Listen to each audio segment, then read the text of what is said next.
Imagine discovering that a single, everyday tree could hold the key to fighting aggressive cancers, repelling malaria mosquitoes, and even cleaning up severely polluted water.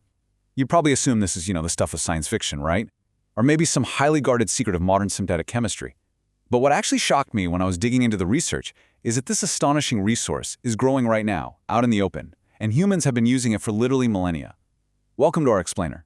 Today we're taking a really deep dive into the fascinating and honestly sometimes ecologically complex science of a true botanical giant. Because it was so historically revered in traditional medicine, this botanical powerhouse has earned some pretty incredible titles over thousands of years of human use. Most notably, people call it the village pharmacy and the wonder tree. I mean, just thinking about the historical weight of a single plant sustaining entire communities for that long, it's absolutely mind-blowing. But listen, we aren't here just to look at folklore today. We're here to look at the hard data. Today, we are unpacking the rigorous scientific evidence behind Azadirachta indica, pronounced Azadirachta indica, though you probably just know it by its common name, Neem. It belongs to the Meliaceae family, and if you wanted to find it in the wild originally, you'd trace its roots back to the Indian subcontinent. Seeing the actual data on how this plant's massive popularity is driving discoveries in modern pharmacology and agriculture it's truly amazing. So, here's our agenda for today. We're going to cover the village pharmacy, Neem's chemical factory, healing the human body, nature's ultimate biopesticide, and finally, Neem in the nano age. All right, let's jump straight into Section 1, the village pharmacy, focusing on traditional uses. Long before it was standardized into modern treatments, traditional healers utilized nearly every single part of the neem tree. We're talking the leaves, the bark, the seeds, and the twigs. It was utilized extensively in Ayurveda and Unani medicine. People would literally chew the twigs for dental hygiene and as a natural oral deodorant. They brewed the leaves to treat gastrointestinal disorders and ulcers. It was even a frontline defense for malaria fevers, dermatitis, and severe skin infections.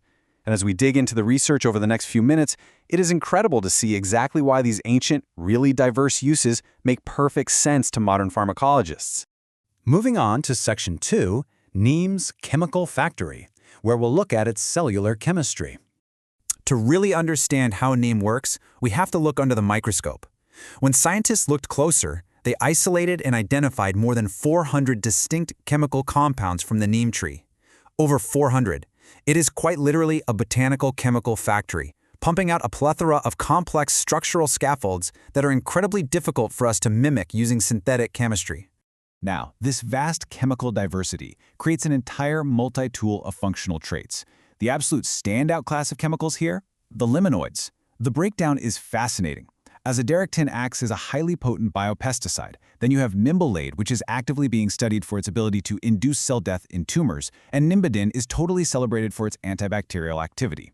It really is an entire pharmacy packed right into one single plant.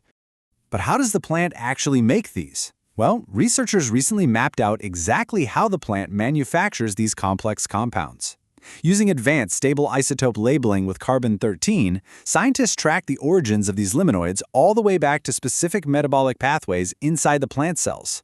They confirmed that its signature molecular building blocks, the isoprenoid units, are formed through something called the mevalonate, or MVA pathway. Understanding this internal factory's assembly line is absolutely crucial. It's the first step to unlocking the plant's full potential. That brings us to Section 3, healing the human body. Let's look at the modern pharmacology. So, what is Neem actually doing inside the human body? Well, the biological potential is vast. In some incredible recent studies on cancer, we actually see Neem extracts actively modulating specific cellular pathways.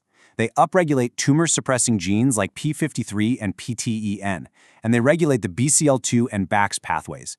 Now, what does that actually mean? It means they are triggering apoptosis, which is programmed cell death, in oral and hepatocellular cancer models. For inflammation, Neem directly inhibits the production of nitric oxide and COX pro-inflammatory enzymes. And remarkably, when paired with a really harsh chemotherapy drug called cistoplitin, Neem extracts have actually been shown to rescue kidneys and neural tissue from drug-induced toxicity. It acts like a shield for your healthy cells while attacking the diseased ones. Crazy, right? And this brilliantly illustrates its antioxidant power. In models of disease, like diabetes for example, the body is under really high oxidative stress. You see depleted defensive enzymes and elevated lipid peroxidation. But when you look at the Neem-treated models, the extract significantly reduced that oxidative stress by scavenging free radicals and actually restoring critical defensive enzymes like superoxide dismutase and catalase. It is literally repairing the cellular environment. All right, let's pivot to Section 4, Nature's Ultimate Biopesticide, looking at agricultural uses. For decades, global agriculture has relied heavily on harsh chemicals, but Neem offers a completely different paradigm. When you compare the two approaches, the difference is stark. Synthetic toxic pesticides lead to severe environmental bioaccumulation, intense insect resistance, and a tragic reduction in soil biodiversity. In contrast, Neem's star compound, Azadirachtin, acts as a highly precise insect growth regulator. It doesn't just poison everything it touches. Instead, it acts as an antifeedant, repels pests, and induces sterility by preventing oviposition, which is just a fancy word for egg-laying. It specifically targets the plant-eating insects, from malaria mosquitoes to crop-destroying locusts, all while being incredibly gentle on the broader ecosystem.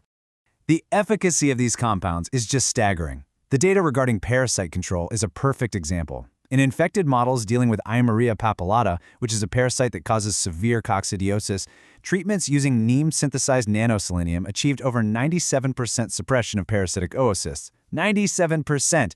This highlights a profound antiparasitic strength that could completely revolutionize veterinary and agricultural treatments, especially right now in an era of rising drug resistance. Now, with all this global demand, it made me wonder, how do we actually get enough of this stuff without clear-cutting wild trees? Well, what researchers discovered next was super surprising, and it could change how we harvest this plant forever. Instead of waiting years for trees to grow, scientists are scaling up production using a technique called hairy root cultivation.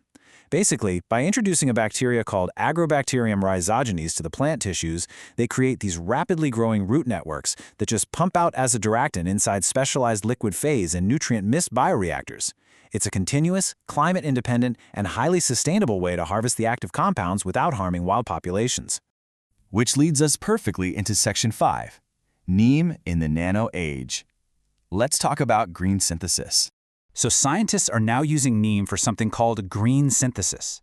Traditionally, making nanoparticles requires some pretty harsh, toxic chemicals. But with Neem, you just prepare a simple water-based leaf extract, introduce a metal precursor like silver or zinc, and the plant's own natural biomolecules act to reduce and cap the metal, stabilizing it into perfect nanoparticles. It is absolutely amazing that we can use a plant's natural chemistry as an eco-friendly, cost-effective manufacturing process for cutting-edge nanotechnology. And what are we actually doing with these Neem-synthesized nanomaterials? Well, the applications are deeply futuristic. We're deploying them as highly responsive gas sensors using zinc oxide nanoparticles that can operate at much lower temperatures. We're using them as photocatalysts for environmental cleanup, rapidly degrading toxic industrial pollutants like methylene blue dye in our water.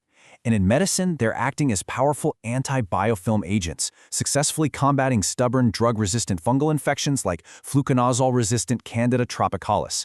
It's a total game changer. But to truly understand this topic, we have to impartially report the full picture here, because the popularity of this plant is kind of a double-edged sword. While it's universally celebrated as a pharmacological, agricultural, and nanotech panacea, it also poses a serious ecological paradox. Recent ecological studies have shown that Neem actually exhibits invasive traits. It has a highly specific leaf area that allows for really rapid carbon gain, making it an invasive species threat on the Brazilian coast, where it competes aggressively with native flora.